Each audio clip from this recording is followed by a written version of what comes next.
നമസ്കാരം. അവിടെ സേതാഗിരിക്ക് മുന്നിൽ ആര്യാക്ഷന്റെ പാട നിലയുറപ്പിച്ചിരിക്കുകയാണ്. ഭാമിനി നദി മുറിച്ചു കടക്കാൻ എന്ത് ചെയ്യണമെന്നുള്ള ആലോചനയിലാണ് ആര്യാക്ഷൻ. ഇതേ സമയം അപ്പുറത്ത് ദൃക്കാമതിപുരിയിൽ എന്താണ് സംഭവിക്കുന്നത്? അവിടെ എല്ലാവരും ആകാംക്ഷയിലാണ്. യുദ്ധമുഖത്തു നിന്നുമുള്ള വാർത്തകൾക്കായി അവർ കാത്തു നിൽക്കുകയാണ്. പലപ്പോഴും പരുന്തുകളെ ഉപയോഗിച്ചിട്ടാണ് ഇവർ ആശയവിനിമയം നടത്താറുള്ളത്. പല സന്ദേശങ്ങളും അതിവേഗത്തിൽ യുദ്ധമുഖത്തേക്കും അവിടെ നിന്ന് തിരിച്ച് കൊട്ടാരത്തിലേക്ക് എത്തിക്കാൻ പരുന്തുകൾ ഒരു എളുപ്പ മാർഗമാണ്. പക്ഷേ അതീവ രഹസ്യ സ്വഭാവമുള്ള സന്ദേശങ്ങൾ കൈമാറാൻ ഇവർ ചാരന്മാരെ മാത്രമേ ഉപയോഗിക്കാറുള്ളൂ. എന്നാൽ ആര്യാക്ഷൻ സേതാഗിരിക്ക് മുന്നിൽ എത്തിച്ചേർന്നു എന്ന വിവരം മാത്രമാണ് കൊട്ടാരത്തിലേക്ക് അവസാനമായിട്ട് ഇവർക്ക് അറിയാൻ സാധിച്ചിട്ടുള്ളത്. അതിനാൽ തന്നെ എല്ലാവരും അല്പം ആശങ്കയിലാണ്. ആദ്യമായിട്ടാണ് സ്വന്തം ഭൂമി വിട്ട് മറ്റൊരു സ്ഥലത്ത് പോയി യുദ്ധം ചെയ്യാൻ പോകുന്നത്. അതിൻ്റേതായിട്ടുള്ള ഒരു ആശങ്ക എല്ലാവർക്കും ഉണ്ട് താനും. പക്ഷേ ആര്യാക്ഷനിൽ ആർക്കും ഒരു സംശയമുണ്ടായിരുന്നില്ല. അദ്ദേഹം പ്രഗത്ഭനായിട്ടുള്ള ഒരു പോരാളിയാണ്. അദ്ദേഹത്തിൻ്റെ നേതൃത്വ പാടവത്തിൽ അവർക്ക് വിശ്വാസമുണ്ടായിരുന്നു. യുദ്ധമുഖത്തു നിന്നുമുള്ള ശുഭകരമായ അടുത്ത സന്ദേശത്തിനായി അവർ കാത്തിരുന്നു. പക്ഷേ മന്ദാരയുടെ ഉള്ളിൽ എന്തൊക്കെയോ ചിന്തകൾ പുകയുന്നുണ്ടായിരുന്നു. താൻ വ്യാഖ്യാനിച്ച സ്വപ്നത്തിൽ എന്തോ പിഴവ് സംഭവിച്ചതുപോലെ അവൾക്ക് തോന്നി. എത്ര കാലമായിട്ട് താൻ എത്രയെത്ര സ്വപ്നങ്ങൾ വ്യാഖ്യാനിച്ചിരിക്കുന്നു. ഇന്ന് വരെ ഇങ്ങനെ ഒരു തോന്നൽ തനിക്കുണ്ടായിട്ടേയില്ല. ഇവിടെ എന്താണ് സംഭവിച്ചത്? എത്ര ആലോചിച്ചിട്ടും അവൾക്ക് ഒരു എത്തും പിടിയും കിട്ടിയില്ല. പക്ഷേ ഒരു കാര്യം അവൾക്കുറപ്പായിരുന്നു. എവിടെയോ എന്തോ പിഴച്ചിട്ടുണ്ട്. താൻ കാരണം ആര്യാക്ഷനും ദൃക്കാമതിപുരിയുടെ സേനയ്ക്കും അവിടുത്തെ യുവരാജാവിനും എന്തെങ്കിലും അപായം സംഭവിക്കുമോ? ഇതോർത്തിട്ട് അവൾക്ക് ഉറങ്ങാൻ കഴിഞ്ഞതേയില്ല. ഭയം കാരണം അവളുടെ ഉള്ളു പീടഞ്ഞു. Welcome to fine story.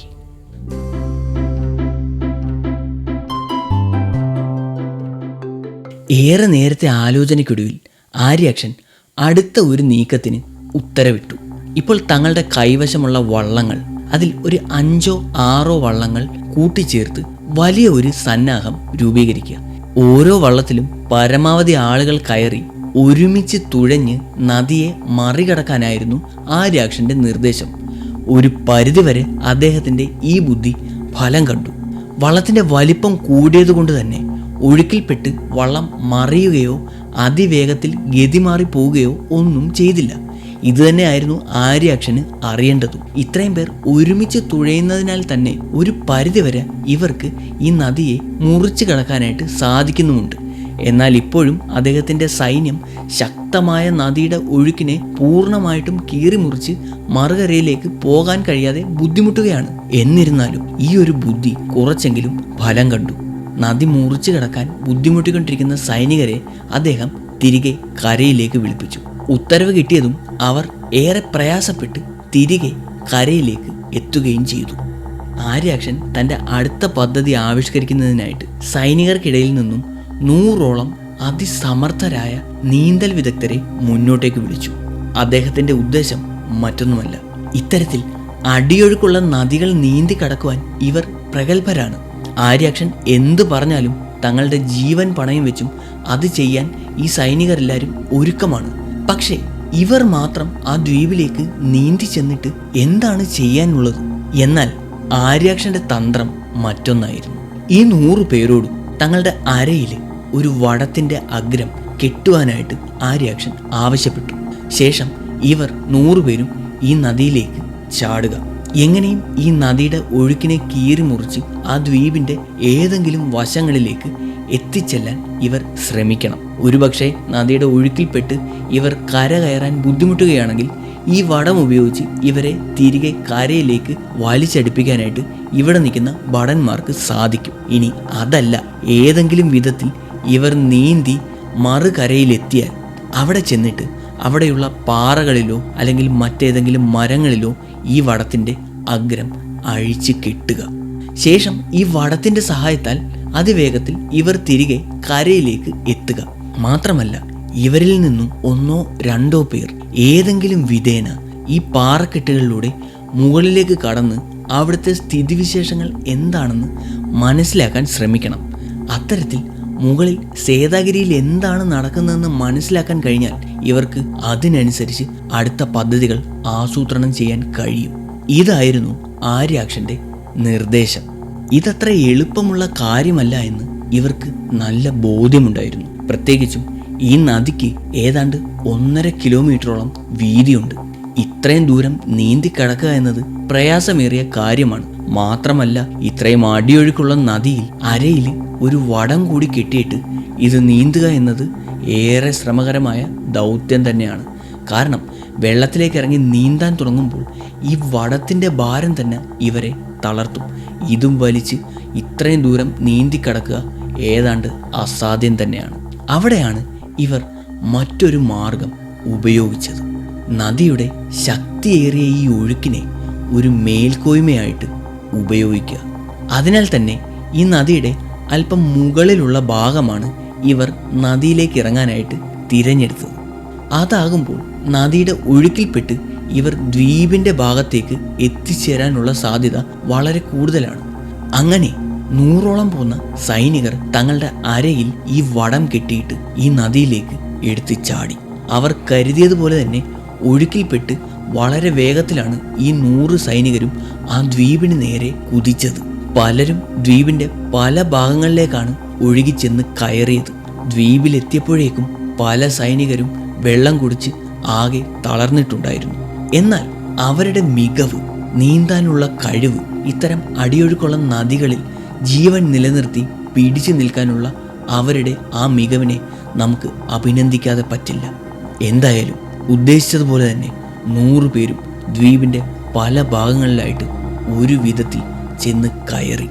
അവിടെ ചെന്ന ശേഷം ഇവരുടെ അരയിൽ കെട്ടിയിരുന്ന വടങ്ങൾ അഴിച്ചിട്ട് അവിടെയുള്ള കണ്ടൽ ചെടികളിലും അവിടുത്തെ പാറകളിലും ചേർത്തിട്ട് ശക്തമായിട്ട് കെട്ടിവെച്ചു. നമ്മൾ നേരത്തെ പറഞ്ഞിരുന്നു ഈ ദ്വീപിന് ചുറ്റും കണ്ടൽക്കാടുകളുടെ ഒരു നിരയുണ്ട് എന്ന്. ഈ കണ്ടൽക്കാടുകളിലെ കണ്ടൽ ചെടികളിലാണ് ഇപ്പോൾ ഇവർ ഈ വടം കൊണ്ടുവന്ന് കെട്ടിയിരിക്കുന്നത്. അതിനുശേഷം ഇവർ ഓരോരുത്തരും മലയുടെ മുകളിലേക്ക് കടക്കാനുള്ള പഴുതുകൾ തിരഞ്ഞു നോക്കി. എന്നാൽ മുകളിലേക്ക് പോകാൻ യാതൊരു പഴുതോ വിടവോ ഒന്നും ഇവർക്ക് കണ്ടെത്താൻ കഴിഞ്ഞതേയില്ല. ഒടുവിൽ ഇവരെല്ലാവരും ആര്യാക്ഷൻ നിർദ്ദേശിച്ചത് പ്രകാരം ആ വടത്തിൻ്റെ സഹായത്താൽ തിരിച്ച് മറുകരയിലെത്തി. അപ്പോഴേക്കും നേരം സന്ധ്യയായിട്ടുണ്ടായിരുന്നു. ഏറെ നിരാശയോടാണ് തങ്ങൾക്ക് ആ മലയുടെ മുകളിലേക്ക് കയറാൻ ഒരു പഴുതുപോലും കണ്ടെത്താനായില്ല എന്ന വിവരം ഇവർ ആര്യാക്ഷനോട് പറഞ്ഞത്. അതായത് കിഴുക്കാൻ തൂക്കായിട്ട് ഉയർന്നു നിൽക്കുന്ന പാറകൾ, പിടിച്ചു കയറാൻ ഒരു വള്ളിച്ചെടി പോലും കണ്ടെത്താൻ അവർക്ക് കഴിഞ്ഞില്ല. മാത്രമല്ല, ആ പാറയിൽ ചെറിയ വിടവോ ചരിവോ ഒന്നും തന്നെ ഇവർക്ക് അനുകൂലമായിട്ട് ഉണ്ടായിരുന്നില്ല. ആ പാറമല കണ്ടിട്ട് ആരോ ചെത്തി ഒരുക്കിയെടുത്ത ഒരു വിഗ്രഹം പോലെയാണ് അവർക്ക് തോന്നിയത്. ഇതെല്ലാം കേട്ട ആര്യാക്ഷന് ഒരു കാര്യം ബോധ്യമായി. ഈ ദ്വീപ് ഒരിക്കലും പ്രകൃതിയാൽ ഇങ്ങനെ തന്നെ നിർമ്മിക്കപ്പെട്ടതല്ല. ഇവിടുത്തെ നാട്ടുകാർ ഇവരുടെ സംരക്ഷണത്തിനായിട്ട് ഇതിൻ്റെ വശങ്ങൾ ചെത്തി മിനുക്കി ഇത്തരത്തിൽ കുത്തനെയുള്ള ഒരു കോട്ടമതിൽ പോലെ സൃഷ്ടിച്ചെടുത്തതാണ്. ശക്തിയേറിയ ഒഴുക്കുള്ള നദിയും കിഴുക്കാൻ തൂക്കായിട്ട് നിലകൊള്ളുന്ന ഈ പാറകളും തന്നെയാണ് അവർക്ക് സംരക്ഷണം നൽകുന്ന കോട്ടമതിൽ. ഇനി മുകളിലേക്ക് പോകണമെങ്കിൽ ഒറ്റ മാർഗമേ ഉള്ളൂ, ആ കോട്ടവാതിൽ. അത് തകർക്കണം. അങ്ങനെയാണെങ്കിൽ പിന്നീട് കാര്യങ്ങൾ വളരെ എളുപ്പമായിരിക്കും. പക്ഷേ ഇപ്പോൾ നേരം വൈകിയിരിക്കുന്നു. ഇന്ന് ഒന്നിനും മുതിരേണ്ട. ഈ സമയം കൊണ്ട് ആര്യാക്ഷൻ്റെ സൈനികർ ഇവർക്ക് അന്തി ഉറങ്ങാനുള്ള കൂടാരങ്ങൾ ആ കരയിൽ തയ്യാറാക്കി കഴിഞ്ഞിട്ടുണ്ടായിരുന്നു. അന്ന് രാത്രി എല്ലാവരും അവരുടെ കൂടാരങ്ങളിൽ വിശ്രമിക്കാൻ തീരുമാനിച്ചു. എന്നാൽ അപ്പോഴും ആര്യാക്ഷൻ ജാഗ്രതയിലായിരുന്നു. അദ്ദേഹം തൻ്റെ പകുതി സൈനികരോട് ആ രാത്രി ഉറങ്ങാതെ ഇരിക്കാൻ ആവശ്യപ്പെട്ടു. കാരണം അദ്ദേഹത്തിന് അറിയാമായിരുന്നു ഇന്ന് ഈ രാത്രി തങ്ങൾക്ക് നേരെ ഒരാക്രമണം ഉണ്ടാകാനുള്ള സാധ്യത വളരെ കൂടുതലാണെന്ന്. എന്തെന്നാൽ ഇന്ന് ഇദ്ദേഹത്തിൻ്റെ സൈനികർ ഈ പകൽ മുഴുവൻ ഇവിടെ ഇത്രയൊക്കെ കാര്യങ്ങൾ ചെയ്തിട്ടും സേതാഗിരി പ്രതികരിച്ചിട്ടില്ല. ഒരു തരത്തിലുള്ള ചെറുത്തുനിൽപ്പിനോ ആക്രമണത്തിനോ അവർ തയ്യാറായിട്ടില്ല. അവരുടെ ലക്ഷ്യം തീർച്ചയായിട്ടും ഈ രാത്രി ഒരു പ്രത്യാക്രമണം നടത്തുക എന്നത് തന്നെയായിരിക്കും. ഉറങ്ങിക്കിടക്കുമ്പോൾ ഒരു ആക്രമണം നടത്തിയാൽ നമുക്ക് തിരിച്ച് പ്രതികരിക്കാൻ വളരെ ബുദ്ധിമുട്ടായിരിക്കും. വേഗം തന്നെ തൻ്റെ സൈനികരെ കീഴടക്കാൻ അവർക്ക് സാധിക്കുകയും ചെയ്യും. അതിനാലാണ് ആര്യാക്ഷൻ ഇത്തരത്തിലൊരു പദ്ധതി ആവിഷ്കരിച്ചത്. അദ്ദേഹം വിചാരിക്കുന്നത് പോലെ രാത്രിയുടെ വേളയിൽ എപ്പോഴെങ്കിലും സേതാഗിരിയുടെ സൈനികർ തങ്ങൾക്ക് നേരെ ഒരു ആക്രമണം നടത്തിയാൽ തിരിച്ച് എന്ത് ചെയ്യണമെന്നുള്ള കാര്യത്തെപ്പറ്റി നല്ല ബോധ്യമുണ്ട് ആര്യാക്ഷനും അദ്ദേഹത്തിൻ്റെ സേനയ്ക്കും. അതിനുവേണ്ട എല്ലാ പദ്ധതികളും ആവിഷ്കരിച്ചിട്ടാണ് ഇവരുടെ കൂടാരങ്ങളിൽ ഇരിക്കുന്നത്. ഇപ്പോൾ പുറത്തുനിന്ന് നോക്കിയാൽ ആര്യാക്ഷൻ്റെ കൂടാരങ്ങളെല്ലാം നിശബ്ദമാണ്. ഇരുട്ടടച്ച് കിടക്കുകയാണ്. സൈനികരെല്ലാവരും ഗാഠനിദ്രയിലാണെന്നേ സേതാഗിരിയിലുള്ളവർക്ക് തോന്നുകയുള്ളൂ. എന്നാൽ അങ്ങനെ വിചാരിച്ച് ഒരാക്രമണത്തിന് മുതിർന്നാൽ സേതാഗിരിയുടെ സൈനികർ പിന്നെ ബാക്കിയുണ്ടാവുകയില്ല. ആ രാത്രി മുഴുവൻ ഒരു യുദ്ധം പ്രതീക്ഷിച്ച് ആ കൂടാരത്തിൽ ആര്യാക്ഷൻ്റെ സൈനികർ കഴിഞ്ഞുകൂടി. എന്നാൽ സമയം മുന്നോട്ട് പോയിട്ടും അങ്ങനെ ഒരു ആക്രമണം ഉണ്ടായതേയില്ല. പക്ഷേ ആര്യാക്ഷൻ തൻ്റെ പ്രതീക്ഷ കൈവിട്ടില്ല. എപ്പോൾ വേണമെങ്കിലും ഒരു ആക്രമണം ഉണ്ടാകാം. സമയം കടന്നുപോയി. സൂര്യൻ്റെ ആദ്യ കിരണം ആ മണ്ണിൽ പതിച്ചിട്ടും അവർ പ്രതീക്ഷിച്ചതുപോലെ ഒരാക്രമണം സേതാഗിരിയുടെ ഭാഗത്തു നിന്നും ഉണ്ടായില്ല. ഇതോടെ കൂടാരത്തിനുള്ളിൽ ആകമാനം ഒരു ധ്വനി പടരാൻ തുടങ്ങി. സേതാഗിരി ഭയന്നിരിക്കുന്നു. ഇത്രയും വലിയ തങ്ങളുടെ സേനയെ കണ്ട് അവിടെയുള്ളവർ അവരുടെ അകത്തളങ്ങളിൽ പോയി ഭയന്ന് ഒളിച്ചിരിക്കുകയാണ്. എല്ലാവരും അട്ടഹസിച്ച് ചിരിക്കുവാൻ തുടങ്ങി. എങ്ങനെയും അവരെ ആക്രമിച്ച് കീഴടക്കാനുള്ള ആവേശം അവിടെ ആകമാനം പടരാൻ തുടങ്ങി. എന്നാൽ ആര്യാക്ഷൻ കൂടുതൽ ജാഗ്രതയോടെ തന്നെയാണ് അടുത്ത കരുക്കൾ നീക്കിയത്. അദ്ദേഹം തൻ്റെ സൈന്യത്തെ മുഴുവൻ സജ്ജമാക്കി നിർത്തി. എന്നിട്ട് അവരോട് പറഞ്ഞു, നോക്കുക, എതിരാളികൾ ഇതുവരെയും നമുക്ക് മുന്നിൽ വന്നിട്ടില്ല. നേരിൽ കാണുന്നതിന് മുന്നേ അവരെ വിലയിരുത്തുന്നത് നമുക്ക് ദോഷം ചെയ്യും. അതുകൊണ്ട് തന്നെ കൂടുതൽ ജാഗ്രതയോടെ വേണം ഇനിയുള്ള ഓരോ ചുവടും നമ്മൾ മുന്നോട്ട് വെക്കാൻ. എന്നാൽ ആര്യാക്ഷൻ ഇങ്ങനെയൊക്കെ പറഞ്ഞെങ്കിലും അതൊന്നും ആ സൈനികരിൽ ആരെയും ഒട്ടും ചിന്തിപ്പിച്ചില്ല. അവരെല്ലാം അപ്പോഴും വിശ്വസിച്ചിരുന്നത് സേതാഗിരി ഇനി ഒരിക്കലും തങ്ങളെ ആക്രമിക്കില്ല. അവർ ഭയന്നിരിക്കുന്നു. തൻ്റെ സൈനികരുടെ അമിത ആത്മവിശ്വാസം കണ്ടിട്ട് ആര്യാക്ഷന് അല്പം ഭയം തോന്നി. എന്നാലും അതൊന്നും അദ്ദേഹത്തിൻ്റെ ആത്മവിശ്വാസത്തെ തെല്ലും ബാധിച്ചിട്ടില്ല. ആര്യാക്ഷൻ താൻ മനസ്സിൽ കണക്ക് കൂട്ടിയത് പ്രകാരം തന്നെ തൻ്റെ അടുത്ത നീക്കത്തിലേക്ക് കടന്നു. അദ്ദേഹം തൻ്റെ സേനയെ 4 ഭാഗങ്ങളായിട്ട് വേർതിരിച്ചു. അതിൽ കുതിരപ്പടയെയും തൻ്റെ കാലാൾപ്പടയുടെ പകുതിയോളം സൈനികരെയും അദ്ദേഹം കൂടാരങ്ങളിലേക്ക് വിശ്രമിക്കുന്നതിനായി പറഞ്ഞയച്ചു. വലിയ നൗകകളും വലിച്ചുകൊണ്ട് തൻ്റെ ആനപ്പട ഇതുവരെയും ഇങ്ങ് എത്തിയിട്ടില്ല. ഇനി ബാക്കിയുള്ള കാലാൾപ്പടയെ അദ്ദേഹം 2 ഭാഗങ്ങളായി വീണ്ടും വേർതിരിച്ചു. ഇതിൽ ആദ്യ പകുതിയെ ഇപ്പോൾ ഇവർ തയ്യാറാക്കി വെച്ചേക്കുന്ന ഈ വഞ്ചികളുണ്ടല്ലോ, പരസ്പരം കൂട്ടിക്കെട്ടി വലിപ്പം കൂട്ടിയെടുത്തിട്ടുള്ള വഞ്ചികൾ, അതിൽ കയറി ഈ കെട്ടിയിരിക്കുന്ന വടത്തിൻ്റെ സഹായത്തോടെ ഒഴുക്കിനെ പ്രതിരോധിച്ച് അക്കരയിലെത്താനായിട്ട് നിർദ്ദേശിച്ചു. ഏറെ ആവേശത്തോടെയാണ് സൈനികർ ആ വള്ളങ്ങളിൽ കയറി വടത്തിൻ്റെ സഹായത്തോടെ ദ്വീപ് ലക്ഷ്യമാക്കി മുന്നോട്ട് നീങ്ങിയത്. പുഴയുടെ ശക്തമായ ഒഴുക്കിൽപ്പെട്ട് വള്ളങ്ങൾ ആടിയുലയുന്നുണ്ടായിരുന്നു. എന്നിരുന്നാലും വടത്തിൻ്റെ സഹായമുള്ളതിനാൽ അതിൽ പിടിച്ച് വള്ളങ്ങൾ മറിയാതെയും ഗതി മാറിപ്പോകാതെയും നിയന്ത്രിച്ച് മുന്നോട്ടേക്ക് നീങ്ങാൻ സൈനികർക്ക് കഴിഞ്ഞു. ഇതെല്ലാം വീക്ഷിച്ചുകൊണ്ട് ഏറെ ആവേശത്തോടെയാണ് ആര്യാക്ഷൻ ഇവിടെ നദീതീരത്ത് നിൽക്കുന്നത്. അദ്ദേഹത്തിൻ്റെ ശ്രദ്ധ കൂടുതലും ആ ദ്വീപിൻ്റെ മുകൾ വശത്തേക്കായിരുന്നു. അദ്ദേഹത്തിന് അറിയാമായിരുന്നു ഏത് നേരത്തും അവിടെ നിന്നും അവരുടെ അസ്ത്രങ്ങൾ തൻ്റെ സൈനികർക്ക് നേരെ പാഞ്ഞെടുക്കാൻ സാധ്യതയുണ്ടെന്ന്. കാരണം ഇതുവരെയും താൻ വളരെ കുറച്ച് സൈനികരെ മാത്രമേ അവർക്ക് നേരെ അയച്ചിരുന്നുള്ളൂ. എന്നാൽ ഇപ്പോൾ തൻ്റെ വലിയ ഒരു കൂട്ടം സൈന്യത്തെയും അദ്ദേഹം അവരുടെ കോട്ടവാതിലിന് നേരെ അയച്ചിരിക്കുകയാണ്. തീർച്ചയായിട്ടും അവർ ഇതിനോട് പ്രതികരിക്കുക തന്നെ ചെയ്യും. അതുകൊണ്ട് തന്നെ കൂടുതൽ ആകാംക്ഷയോടെ ആര്യാക്ഷൻ തൻ്റെ സൈനികരെയും ആ ദ്വീപിൻ്റെ മുകൾ വശത്തേക്കും മാറി മാറി വീക്ഷിച്ചുകൊണ്ടേയിരുന്നു. ഏറെ കഷ്ടപ്പെട്ടാണ് സൈന്യം മുന്നോട്ട് നീങ്ങുന്നത്. അവരിപ്പോൾ ഏതാണ്ട് നദിയുടെ പാതി ദൂരം താണ്ടിയിരിക്കുന്നു. അതായത് അവരിപ്പോൾ സേതാഗിരിയുടെ അസ്ത്രങ്ങളുടെ ദൂരപരിധിക്കുള്ളിലാണ്. ഇനി ഏത് നിമിഷത്തും ഒരു ആക്രമണം ഉണ്ടാകാം. എന്തും എപ്പോൾ വേണമെങ്കിലും സംഭവിക്കാം. ഏറെ ആകാംക്ഷയോടെ ആര്യാക്ഷൻ കാത്തുനിന്നു. എന്നാൽ അവിടെയും ആര്യാക്ഷന്റെ കണക്കുകൂട്ടലുകൾ തെറ്റി. യാതൊരു വിധത്തിലുള്ള ആക്രമണവും സേതാഗിരിയുടെ ഭാഗത്തു നിന്നും ഉണ്ടായില്ല. എന്താണ് സംഭവിക്കുന്നത്? ആര്യാക്ഷന് ആലോചിച്ചിട്ട് ഒരു എത്തും പിടിയും കിട്ടിയില്ല. ഇത്രയും വലിയ ഒരു സേന അവർക്ക് നേരെ വന്നിട്ടും എന്താണ് അവർ പ്രതികരിക്കാതിരിക്കുന്നത്? ഇനി തൻ്റെ സൈനികർ പറയുന്നത് കണക്ക് സേതാഗിരി ഭയന്നിരിക്കുകയായിരിക്കുമോ? പക്ഷേ അത് വിശ്വസിക്കാൻ ആര്യാക്ഷന് കഴിഞ്ഞില്ല. കാരണം അവർ ഭയന്നതാണെങ്കിൽ തീർച്ചയായിട്ടും ഒരു സമാധാന ചർച്ചയ്ക്ക് അവർ ആരെയെങ്കിലും ഇങ്ങോട്ടേക്ക് പറഞ്ഞയച്ചേനെ. അതുണ്ടായിട്ടില്ല.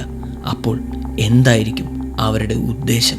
എത്ര ആലോചിച്ചിട്ടും ആര്യാക്ഷന് ഒരു നിഗമനത്തിലെത്താൻ കഴിഞ്ഞില്ല. ഇപ്പോൾ ആ സൈനികർ ഏതാണ്ട് ദ്വീപിനോട് അടുത്തുകൊണ്ടിരിക്കുകയാണ്. ഇതുവരെയും സേതാഗിരിയുടെ ഭാഗത്തു നിന്നും ഒരാക്രമണവും ഉണ്ടായിട്ടില്ല. പെട്ടെന്നാണ് ആര്യാക്ഷന്റെ മനസ്സിലേക്ക് ഒരു ചിന്ത ശരവേഗത്തിൽ പാഞ്ഞെത്തിയത്. ഏതാണ്ട് 3000-ഓളം പോകുന്ന സൈനികർ ഇപ്പോൾ ദ്വീപിലേക്ക് അടുത്തുകൊണ്ടിരിക്കുകയാണ്. ഒരുപക്ഷെ ഇവർ ദ്വീപിലെത്തുമ്പോൾ ആ കോട്ടവാതിൽ തുറന്ന് സേതാഗിരിയുടെ മുഴുവൻ സൈനികരും ചേർന്ന് തൻ്റെ സൈനികർക്ക് നേരെ ഒരു ആക്രമണം നടത്തിയാൽ അവർക്ക് പിടിച്ചു നിൽക്കാൻ കഴിഞ്ഞെന്ന് വരില്ല. അതുകൊണ്ട് തന്നെ കോട്ടവാതിൽ തുറക്കുന്നതിന് മുമ്പ് ബാക്കി സൈനികരെ അവിടെ എത്തിക്കണം. കരയിൽ അണിനിരന്നിരിക്കുന്ന 2ാം ഘട്ട സൈനികരോടും എത്രയും വേഗം നദി മുറിച്ചു കടക്കാൻ ആര്യാക്ഷൻ ഉത്തരവിട്ടു. വളരെ വേഗത്തിൽ തന്നെ 3000-ഓളം വരുന്ന അടുത്ത കൂട്ടം സൈനികരും തങ്ങളുടെ വള്ളങ്ങളിൽ കയറി ആ വടങ്ങളുടെ സഹായത്തോടെ നദി മുറിച്ചു കടക്കുവാൻ ആരംഭിച്ചു. ഈ സൈനികർ കൂടി ദ്വീപിലെത്തിയതിന് ശേഷം വേണം കോട്ടവാതിൽ തകർക്കാൻ. ഈ സമയത്ത് സേതാഗിരിയുടെ ഒരു ആക്രമണം ഉണ്ടായാലും തൻ്റെ 6000-ഓളം പോരുന്ന സൈനികർക്ക് മുന്നിൽ പിടിച്ചു നിൽക്കാൻ സേതാഗിരി ഒരുപാട് ബുദ്ധിമുട്ടും. ഇതിനുള്ളിൽ തൻ്റെ ആനപ്പട വലിയ നൗകകളുമായിട്ട് ഇവിടെ എത്തുകയും ചെയ്യും. അങ്ങനെയാണെങ്കിൽ ഈ സമയം കൊണ്ട് തൻ്റെ മുഴുവൻ സൈനികരെയും ദ്വീപിലെത്തിക്കാൻ ഇദ്ദേഹത്തിന് കഴിയുകയും ചെയ്യും. ഇതായിരുന്നു ആര്യാക്ഷൻ്റെ പദ്ധതി. പക്ഷേ ആര്യാക്ഷൻ്റെ കണക്കുകൂട്ടലുകൾ തെറ്റി. ഞൊടിയിടയിലാണ് അവിടുത്തെ അന്തരീക്ഷം മാറി മറിഞ്ഞത്. ആര്യാക്ഷൻ്റെ ആദ്യത്തെ സേന ദ്വീപിലെത്തി. അവർ ദ്വീപിൻ്റെ പല ഭാഗങ്ങളിലായിട്ടാണ് ചെന്ന് കയറിയത്. കോട്ടവാതിലിൻ്റെ മുൻവശത്ത് കൂടുതൽ പ്രദേശം നിരപ്പുള്ളതായി കാണപ്പെട്ടിരുന്നു. അതുകൊണ്ട് തന്നെ സൈനികരുടെ പകുതി ഭാഗവും അവിടെ അണിനിരന്നു. ബാക്കി പകുതി പേർ ഇവിടെ നിന്നും വശങ്ങളിലേക്ക് നീങ്ങിയുള്ള ഭാഗങ്ങളിലാണ് ചെന്ന് കയറിയത്. അവിടെ ഇത്തരത്തിൽ നിരന്ന കരഭാഗം ഉണ്ടായിരുന്നില്ല. അതിനാൽ തന്നെ ആഴം കുറഞ്ഞ നദീഭാഗങ്ങളിലൂടെ വേണം ഇവർക്ക് കോട്ടവാതിലിന് മുന്നിലേക്ക് സഞ്ചരിക്കാൻ. എന്നാൽ അതത്ര എളുപ്പമുള്ള കാര്യമായിരുന്നില്ല. കാരണം അവിടെ മുഴുവൻ കണ്ടൽ കാടുകളാൽ സമൃദ്ധമായിരുന്നു. ഇതിനിടയിലൂടെ മുന്നിലേക്ക് നടക്കുക എന്നത് ഏറെ പ്രയാസമേറിയ കാര്യം തന്നെയായിരുന്നു. 1500-ഓളം പോരുന്ന സൈനികർ ഇരുവശങ്ങളിലൂടെ ഈ കണ്ടൽക്കാടുകൾക്കിടയിലൂടെയാണ് ഇപ്പോൾ കോട്ടവാതിൽ ലക്ഷ്യമാക്കി നടന്നുകൊണ്ടിരിക്കുന്നത്.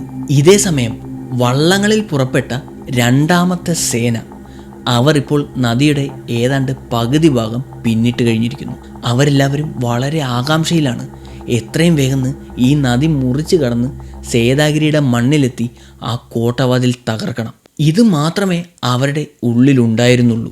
എന്നാൽ എല്ലാവരുടെയും പ്രതീക്ഷകളും കണക്കുകൂട്ടലുകളും തകിടം മറിഞ്ഞു. സേതാഗിരി മൗനം വെടിഞ്ഞ് തങ്ങളുടെ ആദ്യത്തെ പ്രത്യാക്രമണം നടത്തി. ആയിരക്കണക്കിന് അസ്ത്രങ്ങളാണ് നദിയിലൂടെ മുന്നേറുന്ന ആ 2ാമത്തെ സൈനികർക്ക് നേരെ വന്നു പതിച്ചത്.